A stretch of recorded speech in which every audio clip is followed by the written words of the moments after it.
C'est parce qu'en fait, ça envoie un message fort à ton subconscient de l'enregistrer en fait pendant la nuit. Le cerveau, il est très réactif très tôt le matin quand on se lève et juste avant l'endormissement quand on se couche. Donc en fait, tout ce qu'on va lui envoyer comme information, tout ce qu'on va lui suggérer, lui, il va le travailler. Ton subconscient, il va le travailler et il va l'intégrer. En fait, dans les moments où on se sent dans le doute, où on se sent angoissé, où on n'est pas bien, où on manque de confiance en soi, c'est d'aller se répéter des phrases, des mantras positifs qui vont venir soutenir notre subconscient dans le fait qu'on est une personne capable de réussir.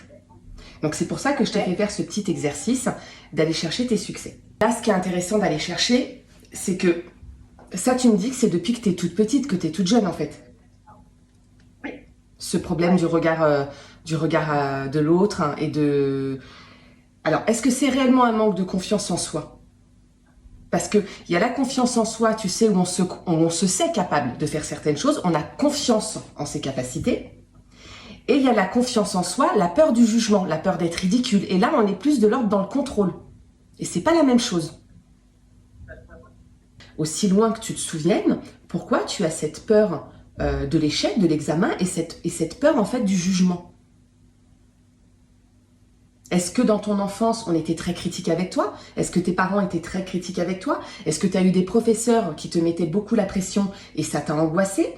Il y a une notion derrière tout ça de vouloir absolument bien faire, de plaire à l'autre. Tu comprends? Alors tu vois, là, ce que tu es en train de m'expliquer, c'est très important. Et le lien, il peut être là.